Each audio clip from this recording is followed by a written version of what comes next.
Assalamualaikum warahmatullahi wabarakatuh. Rekan-rekan, Dadi Timar kembali hadir menyapa penjenengan. Semoga rekan-rekan selalu sehat dan mendapatkan manfaat dari apa yang saya sampaikan ini, bisa mengambil pengetahuan yang terkait dengan masalah yang akan saya sampaikan. Masih terkait dengan Kopdes Merah Putih, rekan-rekan. Setelah kemarin beberapa konten saya buat terkait dengan peristilahan, kemudian persiapan dan lain sebagainya. Ini ada masukan rekan-rekan. Jadi beberapa waktu yang lalu saya sempat ketemu dengan teman-teman kepala desa. Kesulitannya yang pertama adalah ini. Jadi sebelum penjenengan musdes untuk persiapan pembentukan Kopdes Merah Putih ini, ada baiknya penjenengan melakukan musdes perencanaan atau rapat pendahuluan pelaksanaan. Karena kalau langsung musdes pembentukan biasanya terjadi kebingungan.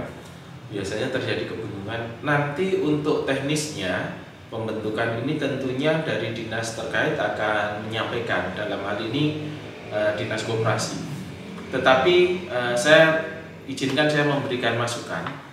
Sebaiknya penjenengan punya gambaran dulu tentang siapa pengurus dan pengelola, karena ternyata kalau pengawas kan kepala desa ada di dalamnya, tapi kalau pengurus dan pengelola ini memang di desa ini tidak semua desa sumber daya manusianya tersedia di situ. Artinya mohon maaf, banyak masyarakat di desa tapi sedikit atau mungkin jarang orang yang mau ditunjuk untuk menjadi pengurus atau pengelola. Sementara ada batasan-batasan di mana antara pengurus, pengawas, dan pengelola ini tidak ada hubungan semenda atau hubungan kekerabatan, sehingga ini lebih mempersempit ruang untuk bagaimana mencari. Karena kadang yang berpotensi itu keluarganya kepala desa, keluarganya perangkat desa, atau sebagian malah perangkat desanya. Nah, karena ini tidak diizinkan, maka sebelum membentuk Kopdes ini sekali lagi saya menyarankan silahkan rapat dulu, rapat pendahuluan dulu untuk mencari, mengidentifikasi siapa-siapa calon-calon pengurus dan pengelola. Karena beliau-beliau inilah nanti yang akan menjalankan koperasi. Jadi tidak hanya sebatas menggugurkan kewajiban, yang penting bentuk, sudah musdes, sudah begitu, jangan. Tapi persiapkan juga, karena ini program pemerintah yang pasti berjalan. Dan kalau saya ikuti pemberitaan dan informasi yang kami ikuti baik lewat Zoom atau rapat-rapat, memang ini satu keharusan untuk membentuk Koperasi Desa Merah Putih ini. Maka kuncinya adalah identifikasi sumber daya manusia untuk menjadi pengelola atau pengurus di tingkat desa. Sekali lagi, ternyata sulit mencari orang yang mau. Orangnya banyak sebetulnya, masyarakatnya di desa itu banyak, tapi untuk memilah dan memilih kader-kader atau kandidat-kandidat yang akan didudukkan dalam posisi pengurus atau pengawas ataupun pengelola ini butuh keseriusan. Saran saya, identifikasi dulu segera dalam waktu dekat ini sebelum penjenengan melakukan musdes. Itu rekan-rekan masukan dari saya. Kriterianya cari orang yang bisa fokus untuk mengurus dan mengelola Koperasi Desa Merah Putih ini. Falsafah Jawanya, cari orang yang koper, pinter, dan benar. Ini ya, itu yang kalau kriteria di falsafah Jawanya. Nah, kita masuk ke pendirian koperasi. Rekan-rekan, kan ada 3 ya, pendirian koperasi baru, kemudian pengembangan, revitalisasi, dan juga penggabungan antar koperasi. Saya akan fokus dulu ini setelah nanti penjenengan menyiapkan SDM-nya, saya akan fokus ke pendirian koperasi baru. Pendirian koperasi baru ini diawali dengan langkah-langkah identifikasi seperti yang saya sampaikan tadi. Selanjutnya penjenengan melakukan musdes khusus, musyawarah desa khusus untuk membentuk koperasi ini. Kalau saya menyarankan sesuai dengan amanah dari petunjuk pelaksanaan Menteri Koperasi nomor 1 tahun 2025 ini sebaiknya seluruh stakeholder dilibatkan. Saran saya malah tidak hanya pemerintah desa dan lembaga desa saja, tapi seluruh stakeholder yang ada di desa saran saya dilibatkan supaya ini nanti sama-sama bisa berjalan.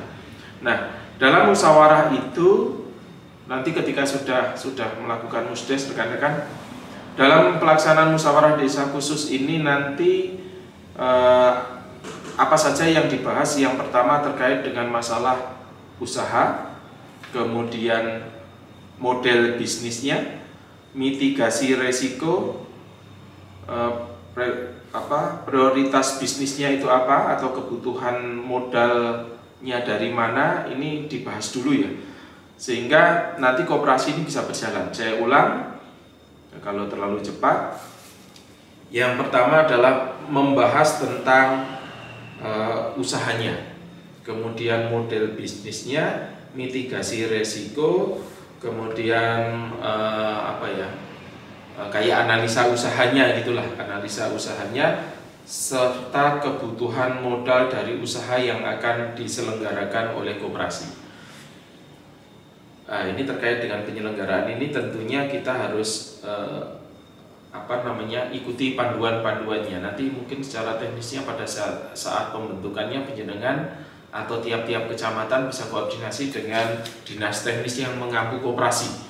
Saya hanya menyampaikan kulit luarnya untuk pendahuluan sehingga ini membahani kita dalam saat musdes nantinya. Kemudian rancangan usaha itu diawali dengan ini, nanti teman-teman harus bukai buku soalnya ini. Menentukan jenis klasifikasi baku lapangan usaha Indonesia atau KBLI-nya. Jadi untuk menentukan jenis usahanya itu cek di KBLI-nya. Kemudian yang kedua, pengurusan perizinan yang dibutuhkan koperasi ketika akan mengoperasionalkan. Jadi nanti bentuk dulu sebelum operasional, maka perizinannya diurusi dulu. Kemudian berbeda dengan BUMDes. Kalau BUMDes itu kan badan usaha yang miliknya desa, dia ini sifatnya public service ya. Kalau badan publik yang dimiliki oleh desa. Sementara kalau koperasi ini kan badan privat dari dan untuk anggota. Maka proyeksikan juga seluruh warga masyarakat desa itu menjadi anggota sesuai dengan arahan Pak Menteri bahwa warga desa itu masuk di dalam keanggotaan koperasi. Jadi kalau BUMDes itu badan usahanya desa, kalau KOPDes ini miliknya masyarakat di desa. Badan usaha milik desa itu punyanya pemerintah desa, kalau koperasi ini adalah miliknya warga desa. Diharapkan antara BUMDes dan koperasi ini nantinya bisa bersinergi. Kemudian untuk panduan lain-lain rekan-rekan itu sebetulnya penjenengan bisa juga baca di petunjuk pelaksanaan Menteri Koperasi nomor 1 tahun 2025. Ini terkait dengan pembentukan koperasi baru ya, tentang nama koperasi, kemudian para pendirinya, alamat tetapnya.